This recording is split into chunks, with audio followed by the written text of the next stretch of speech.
If you're a runner and want to avoid injury or maybe get more flexible, stretching is obviously an important part of that. And I got a comment from JP Runs. I'm not sure if you're a guy or a girl, but either way, thanks for the comment, asking about some stretches that I do to stay flexible. I am a certified yoga teacher, and I've been certified since 2018, so I spent a decent amount of time looking into the body and stretching, and I've been doing yoga for many years.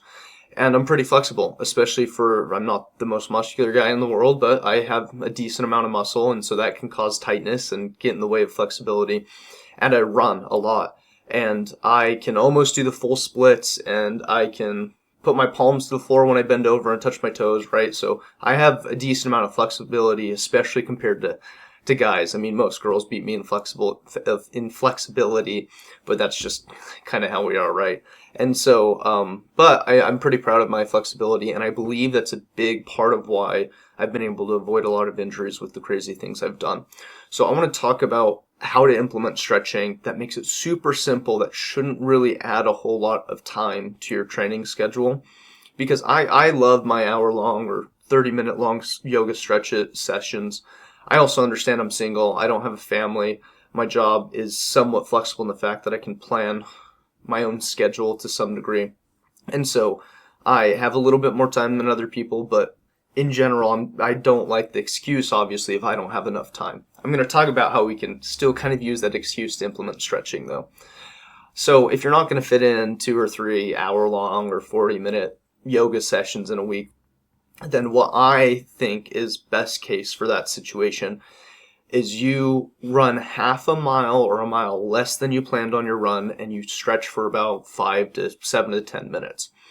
And I think that's valuable because the thing with running is when you're running and you finish your run, your muscles have been pushing and contracting, and at least for me, I'll notice over the next hour I'll tighten up if I don't stretch right after. And that makes sense, right? Because your muscles were contracting, you're warm, and then as you cool down, for me, it feels like it settles a little bit. And so what I do is right after my run, pretty much every single run, unless there's some reason I was short on time, but pretty much after every single run, whether it's 3 miles or 30 miles, I'm stretching. Before I go inside or right when I go inside before I eat, I think that goes a very long way, and it's important to be consistent with these type of things, just like strength training for putting on muscle or working out to lose weight or getting faster as a runner. You're consistent with your speed workouts. Consistency is the most important thing in I think anything when it comes to getting better. So for JP Runs, with your goal trying to be more flexible and mobile this year, I'd really encourage you to focus on consistency, and that might be 3 times a week, or let's say you run 3 to 7 times a week. If you stretch after every single one of those runs for 5 to 10 minutes, it goes a very, very long way. Now, if you want to get your volume in and you don't want to cut your run short, we'll just plan ahead, right? If your run's an hour long, plan on being gone for an hour and 10 minutes, because right after your run, you're stretching.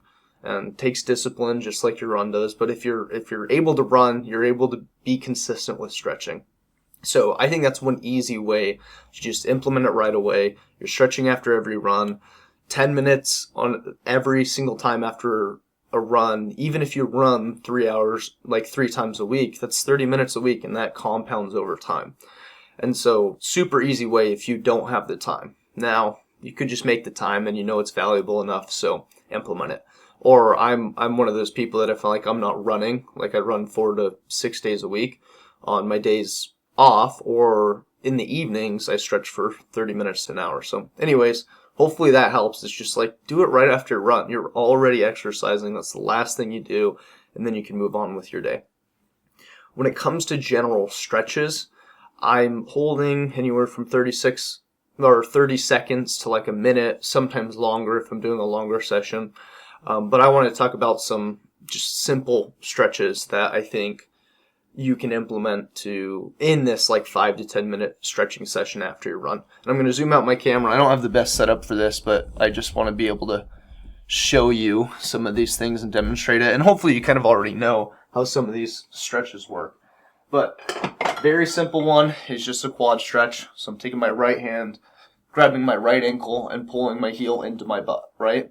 Now, I'll do this for about a minute, but then the thing I like to do is then I actually switch hands. So it's still my right leg, but I'm pulling with my left hand, and it kind of does this like cross stretch and I feel like it gets my IT band a lot more, which I think is a big part of why people get injuries or feel pains when they're running or after their runs.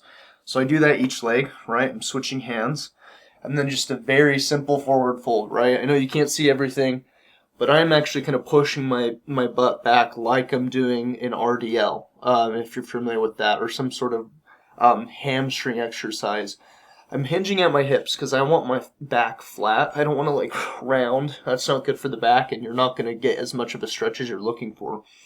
So you can bend your knees a ton if you're tight, and you just you can, even just me pushing my butt back and bending my knees, I feel a stretch.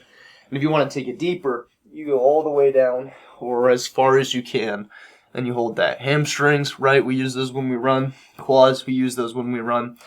And then the only other one that I think is like essential, and if you want to add on more, you can, is a simple calf stretch where I just find some sort of wall and I put my foot up and then I, lean forward into my calf. There's this cool, I don't have it with me right now, but there's this cool little it's like a slant that I bought online. It's $100 or so. And you can just put it up against any wall and you set the setting of how intense you want it and you just step on it and it stretches your calf. So like those are the core three to me. Like I could throw in more, but if you're not stretching and you're going 0 to hero, I think you do those three. I think that's about all you really need. But of course there's stretches for like your inner thigh and your groin, or even like your tibialis muscle or just your ankles in general. And so JP runs, or whoever's watching this video, if you can just start doing those, we can add on more. And I think what's interesting about stretching in yoga is as you stretch things and get more comfortable in certain positions, then you open up space for these other more specific muscles. It's a very similar comparison to bodybuilding, right? I have a friend who's been working out every single day for like 15 years. He's massive. Christian, you're a G. And he talks about how like once you kind of have this base foundation or muscles, like for the delts, for example, you kind of do general work and sometimes it takes you doing certain exercises to build things up. And then you can specific even more, you can target muscles more specifically once you kind of have this baseline foundation or this muscle set up. And now you're able to dial into specific parts, or the back. There's so many muscles in the back, and a lot of times when you do back exercises, it kind of works everything because they're not developed. But then once they're developed enough, especially with bodybuilders, you might have to do very specific things to target that. And I found the same thing to be true with stretching, is as maybe you open up your quads, you find that there's a specific part in your quads that if you have this certain formation in your stretching, you are able to target. Or as your IT band gets stretched, it's easier to access your hamstrings and things like that. So those three general stretches go a long way. 5 to 10 minutes, I think the more the better.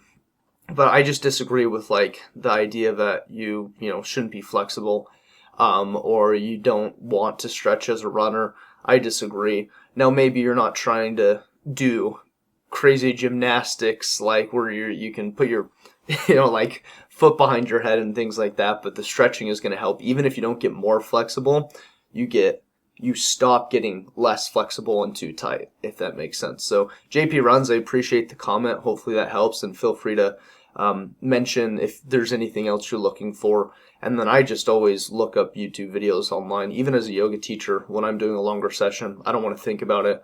I typically like to YouTube like 30-minute stretching for runners. Or if you really want to get more specific into that, I like yin yoga because I've been pushing so hard with lifting weights and running. Yin yoga is much more relaxed. You hold poses for longer.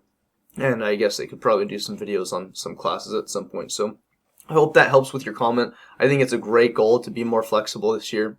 And you'll see it pay off in your running where you feel better and feel less pains. So have fun. Hopefully that helps. And I hope I get to see you in another video sometime soon. Peace.